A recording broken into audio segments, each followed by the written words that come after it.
የተወደዳችሁና የተከበራችሁ የዚህ አዲስ ቤተሰቦች እንደምን አላችሁ? በዛሬ መረጃችን ያመጣንላችሁ አርበኛ መከተው ማሞ የአፋብኃን ተቀዳሚ ምክትል ሊቀመንበር ስለሰጠው አስቸኳይ መግለጫ ነው። ስለ እስክንድር ነጋም ከፖሊት ቢሮ መውጣትና አጠቃላይ የወጣበትን ምክንያት ይፋ አድርጓል። እንግዲህ ቃለ መጠይቁን ያደረገው ከጋዜጠኛ መሳይ መኮንን ጋር ነው። ስለዚህ ለእናንተ የሚሆኑትን ቀንጨብ አድርጌ አቅርቤላችኋለሁ። ተከታተሉ። ሌላ ቪዲዮዎች ወደ እናንተ እንዲደርሷችሁ ሰብስክራይብ አድርጉ፣ ላይክ አድርጉ። ባላችሁበት የዓለም ዳርቻ ሰላማችሁ ይብዛ እያልኩኝ እኔ ከወዲሁ እሰናበታለሁ። ሙሉ መረጃውን እንሆ። አመሰግናለሁ። እንግዲህ ያው ይታወቃል የአማራ ፋኖ ለብዙ ወራቶችን ያደረግንበት ሁኔታ አለ ይሄንን አንድነት ለማምጣት። ከዚህም አለፍ ብሎ በዚህ 3 እና 2 ዓመታት ውስጥ በሁለት ጎራ ሆነን ስንታገል ቆይተናል። ይህም ሁለት አይነት አደረጃጀት ያው ብዙ ውጣ ውረዶችን አስከፍሎናል። ነገር ግን የአማራን ሕዝብ በአጭር ጊዜ የነበረውን አደጋና ያለበትን የህልውና ችግር ለመቅረፍ አንድ አማራዊና አንድ ድርጅት ፈጥረን አሁን ካለበት መከራ ለማውጣት በቅንነትና በመመካከር በጥቅሉ ያለንን የአንድነት ፍላጎት ሁላችንም ራሳችንን አሸንፈን የህዝባችንንና የሰራዊታችንን ስነልቦና በመረዳት እንዲሁም እዚህ መከራ ውስጥ የገባውን የአማራን ህዝብ ጭቆናና ግፍ እየተፈጸመበት ያለውን የአማራን ህዝብ በአጭር ጊዜ ከላው ላይ ለማላቀቅ ሁላችንም ራሳችንን ዝቅ አድርገን ቅድሚያ ለትግሉ ቅድሚያ ለህዝብ በመስጠት ህዝባችንም ሰራዊታችንም ሲጠይቀው የነበረውን አንድነት ለማምጣት እንዳልኩት በቅንነት በፍቅር ሁላችንንም ያለውን መተቻቸት ትተን ወንድማማችነትን አስቀድመን የአማራ ፋኖ ብሔራዊ ንቅናቄ ጥር 9 ለህዝባችን ለሰራዊታችን ለመላው ለአማራ ህዝብ ለዓለም አቀፉ ማህበረሰብ ለህዝባችን ደጋፊ ይፋ አድርገናል ማለት ነው። በዚህ ሂደት ውስጥ ያው ብዙ ነገሮች ይኖራሉ። ምክንያቱም ተቋም እንደዚህ ዝም ብሎ የሚፈጠር አይደለም። ድርጅት ዝም ብሎ በአንድ ቀን የሚፈጠር አይደለም። ብዙ ውጣ ውረዶች አሉት። ይሄንን ሁላ በውስጥ ያለንን ችግር ሙሉ በሙሉ በመፍታት አንድ ልብ በአንድ ሳምባ ተንፈሰን ይሄንን ትግል ለህዝባችን ይኸው ይፋ አድርገናል ማለት ነው። እንግዲህ ይታወቃል የአማራ ህዝብ በዚህ በ50 ምናምን ዓመት ውስጥ አንድ ድርጅት እንዳይኖረው አንድ ተቋም እንዳይኖረው የአማራ ህዝብ ተበታትኖ እንዲቀርና እንዲሁም እንደ ባዕድና እንደ መጤ እንዲታይ ተደርጓል። በዚህ 50 ምናምን ዓመት ውስጥ ማለት ነው። የዚህን የ50 ምናምን ዓመት ሴራ በጣጥሶ በዚህ 2 ዓመትና 3 ዓመት ውስጥ አንድ ድርጅት መፍጠር ማለት ቀላል ነገር አይደለም። አማራ ሲባል ትልቅ ህዝብ ነው። ህግ አክባሪ ነው። አማራ እንግዲህ ታሪኩ ብዙ መዘርዘር ይቻላል። አንዳንድ የነበሩ የልዩነት መንገዶች መፈጠር የለባቸው ነበር። እነኚህ ሙሉ በሙሉ እናምናለን። ነገር ግን ከሴራው አገዛዙም እንዲሁም ደግሞ አማራ መስለው በስምም በመናገርም የአማራን ቋንቋ በማወቅ ሁሉ ነገር አማራ ሊመስሉ ይችላሉ። በብዙ የተተበተበን ሴራ በጣጥሰን ነው በዚህ 2 ዓመት ውስጥ ያመጣ ነው ማለት ነው። ይህ ሲባል በቀላል የሚመጣ አይደለም። ብዙ መስዋዕትነትን አስከፍሏል። ብዙ ነገሮችን አሳጥቶናል። ይህም እንዳለ ሆኖ ግን ከነበረበት የአማራ መከራና የአማራ ሲቃይ ከነበረበት ሴራና ትብትቦችን እንደ ሸረሪት ድር በየዙሪያው በየውስጡ ብዙ ያደሩ ሴራዎች ነበሩ። እነኛን በጣጥሶ መምጣት ቀላል አይደለም። ነገር ግን እንደ ህዝብ እንደ ታሪክም እንዳልኩት የአማራ ህዝብ ብዙ ዘመናትን ሲያስተዳድርና ህዝብን መልክ አስይዞ ሀገር ሰርቶ ከተማ ቆርቆሮ የነበረ ቢሆንም ከዚህ ከትልቅ ህዝብ ይሄንን ሁኔታዎች ማሳለፍ የለብንም ነበረ። ነገር ግን አሁን የሆነው ሆኖ በአጭር ጊዜ መሳካቱ አሁንም ከምንም በላይ ደስታ ነው ብዬ ነው ማምነው። እኔ ወደፊት ያለውን ነገር ብዙ ዋጋ ብዙ ነገሮችን ተብለናል። አሁን እምንከሰውና ይሄንን በአጭር ጊዜ እስካሁን ወደ ኋላ መለስ ብለን የምናያቸውና ብዙ ነገሮች ያጣናቸውን በአጭር ጊዜ ለመካስ ነው አሁን መጣር ያለብን ብዬ ነው ማስበው። እንግዲህ የህዝቡን ስሜት የሰራዊቱን አቀባበል እንዴት አያችሁት? አንድም ግፊት የነበረው ከህዝቡ ነው። ሌላው ደግሞ ከራሳችሁ ሰራዊት ጭምር አንድኑን እያሏችሁ ጫና ይፈጥሩባችሁ እንደነበረ እንከታተላለን። የህዝቡና ሰራዊቱን ስሜት እንዴት መግለጽ ይቻላል በዚህ በአንድነቱ ምስረታ? እውነት ለመናገር ሁላችንም ውስጣችን ያለው ስሜት ያለው ደስታ እንዳለው ሆኖ ግን የህዝቡንና የሰራዊቱን ደስታና ፍላጎት ደግሞ ስንመለከት ያው የሚያስለቅስ ነው። እውነት ለመናገር የሚያስለቅስ ነው። እኔ በግሌ እንደ አንድ ግለሰብ ደስታውንና ስሜቱን አንድነቱ በተበሰረበት ሰዓት በየሁሉም ያለውን ቀጣና ስሜት ሳዳምጥ ያስለቅሳል። እውነት ለመናገር ተሸክሞናል ማለት ይቻላል። በቃ ህዝቡም ሰራዊቱም ተሸክሞን እዚህ እንዳደረሰን ነው የተሰማ የተሰማኝ በጥቅሉና እንግዲህ ይሄ ትግል የመከታ ወይም የሌላ የከበደ ያበበ ትግል አይደለም። የህዝብ ትግል ነው። የህዝብ ትግል ነው። ህዝባዊ ነው ትግሉ። እንደ ህዝብ ነው እየተጨፈጨፍን ያለ ነው። እንደ ህዝብ እንድንጠፋ ተፈርዶብናልና በጥቅሉ የህዝብ ትግል በመሆኑ ህዝቡ ደግሞ ይሄንን ሲያገኝ ይሄንን ሲጠይቅ የነበረውን አንድ ሆኑ ሲል የነበረውን አንድነት በዚህ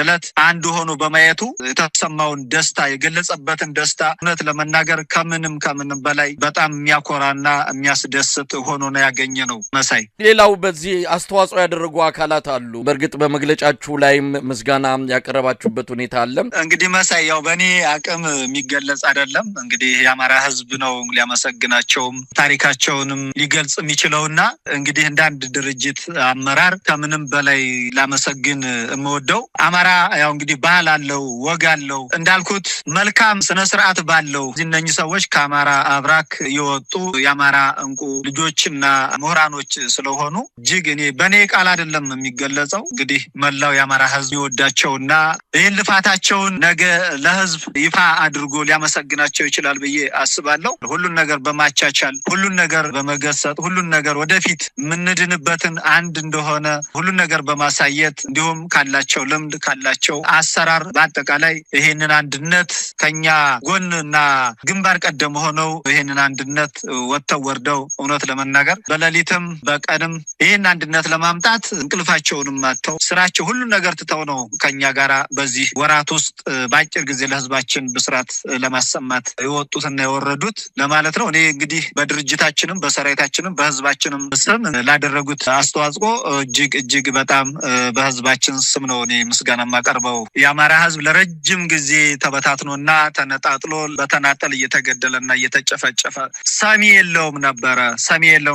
አንድ ጊዜ ነው ሚዲያ ላይ ወጥቼ አማራ አባት የለውም ብያለሁ እና አሁንም ይሄ ድርጅት ለአማራ ህዝብ ጥላ ከለላ መዳኛ ሆኖ ወደፊት እንደ ህዝብ የሚኖርበትና እንደ ህዝብ ነጻነቱን አግኝቶ እንደ ህዝብ ሰርቶ የሚንቀሳቀስበት የአማራን ህዝብ ያቀፈ አማራን እንግዲህ ሊያሳድድና ሊገል ያሰበ አካል ሁሉ በዚህ ተቋም እንደሚዳኝ ነውና ይሄ ተቋም እንዳልኩት ለብዙ አመታት ያጣውን ነው የተወለደው ብዬ ነው ማስበው። ይሄ ድርጅት ዝም ብሎ የመጣም አይደለም፣ በደምና በአጥንት የተገነባ ተቋምና ድርጅት ነው። ይህ ደግሞ በአጠቃላይ የአማራን ህዝብ ያቀፈ እንዲሁም ቤቱን ሰርቶ ለሚኖርበት ሀገር በነጻነት የሚንቀሳቀስበት ተቋም እንደተወለደ እንደተፈጠረ ነው ይህን ተቋም የምገልጸው። ስለ አርበኛ እስክንድር እንኳን አይደለም እንግዲህ ትግል ተቀጣጥሎ ባለበት ሰዓት መጀመሪያ በአማራ ላይ ችግሩ ባንጃበበበት ሰዓት አማራ ታሪኩን ያድሳል ብሎ ነው የጀመረው። ከዚህ ትግሉ ጀምሮ እንግዲህ አሁን ወደዚህ ወደ ህሉና ትግሉም ተተቀላቀለ ጀምሮ ሲወጣ ሲወርድ ሲለፋ የነበረበት አማራ ቤት እንዲኖረው ተቋም ድርጅት እንዲኖረው የታገለ አርበኛ ነው። በዚህ ውስጥ ብዙ አስተዋጽኦ አድርጓል። የተበታተነውን እንግዲህ ተቋም ካሁን ፊት ይታወቃል የነበረው ወደ አንድ በመሰብሰብ ነገር ግን አልሳካ ብሎ ቅድም ስላነሳ ነው ከአንድ ወደ ሁለቱ ሆኖ አሁን ደግሞ ሁለቱ ድርጅት ወደ አንድ ለመምጣት ከፍተኛ ጥረት አድርጎ ይሄ ድርጅት አንድ ሆኖ የአማራ ህዝብ መከራ የሚያቆምበትን ተቋም ለመፍጠር በጣም ከሁላችንም በላይ ነው የምለው ከሁላችንም በላይ አስተዋጽኦ አድርጓል። ምክንያቱም እንደሚታወቀው ያው የአፋሕድ ሊቀመንበር ወይም ሰብሳቢ ነበረና ይህ ደግሞ ሁላችንንም ወደዚህ ፊታችንን አዙረን ለዚህ ስራ በአግባቡ ለተቀም ብለን ሰርተን በአጭር ጊዜውን እንዲሆን የበኩሉን ለቴክኒካል ኮሚቴውም ሀሳቡን በማቅረብ መታ ያለብንን ነገሮች ሁላ እንድንተው አድርጎ ለዚህ ድርጅት በጣም ከፍተኛ አስተዋጽኦ አድርጓል ማለት ነው። ይሄ ተቋም ከተፈጠረ በኋላ ሁሉም ወደ አንድ ከመጣ በኋላ ወደ ፖሊት ቢሮ ያው የፖሊት ቢሮ ነው መጀመሪያ እንዲቋቋም እንትን ያለው ይሄ ትግል አንድ ሆኖ ማየት ብቻ ነው የምፈልገው። ይሄ ድርጅት አንድ ተቋም አንድ መርህ ፈጥሮ በአንድ መታገሉን ነው የምፈልገውና ስለዚህ ወደ ፖሊት ቢሮ ባልገባ ምንም አይነት ችግር የለም። በየትኛውም መንገድ በየትኛውም ሁኔታ ይሄንን ተቋም ላገለግል እኔ ፍቃደኛ ነኝ። ምክንያቱም እንዲፈጠር ይሄ ድርጅትም እንዲመጣ ትልቅ ድርሻም በመስጠቱ አሁንም ድርጅቴ ነው ተቋሜ ነው።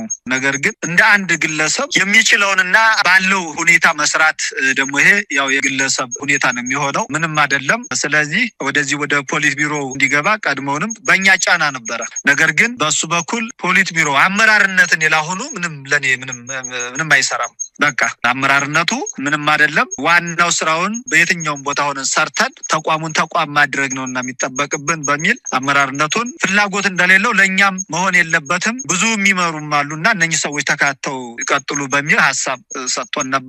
በእኛ በኩል ካለው ችሎታ ካለው የፖለቲካ ለብዙ ዘመናት እንግዲህ ይታወቃል ለብዙ አመታት ትግሎችን አድርጓል ብዙ ልምድ አለውና ከልምዱ አንፃር እንዲያግዘን እንዲያጠናክረን በሚል ጫና አድርገንበት ነበረ።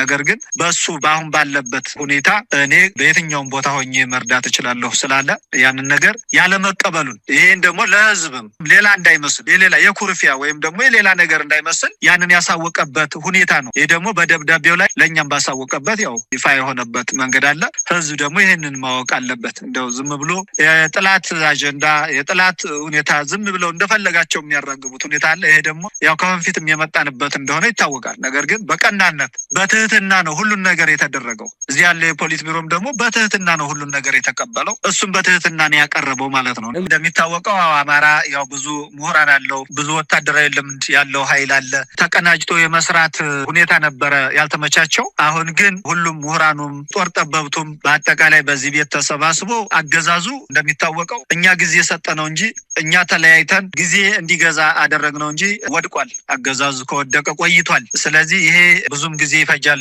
ብዬ አላስብም። እንደሚታወቀው በዚህ 2-3 አመት ውስጥ አለኝ የሚለው ያገዛዙ ሰራዊት ፈርሶ ምንም ዜሮ ነው ያለው ማለት ነው። ያለው ይሄው ያማራ እንደሚታወቀው ያማራው ሆዳም ካድሪ ምናምን እንዲህ ይለፈልፋል እንጂ አገዛዙ ወድቋል። ደግሞ ያማራን ትግል የሚፈልጉት ያማራን አንድነት ሲጠብቁ የነበረው በየትኛውም ያማራን ትግል መቀላቀል የሚፈልገው አካል ደግሞ በቅርብ ጊዜ ይህንን ስርዓት እየጣለ እየለቀቀ ወደዚህ ወደ አማራው ቤት ይሰባሰባል ብዬ አስባለሁ። ስለዚህ በወታደራዊም በፖለቲካዊም ተቀናጅተን ተጠናክረን እንሰራለን። በስራም እናሳያቸዋለን። ስራችንን አይተው አካሄዳችንን አይተው ደግሞ በቅርብ ጊዜ ወደኛ እንደሚቀላቀሉና አገዛዙ እንደሚያበቃለትና እንደሚወድቅ ምንም ጥርጥር የለኝም።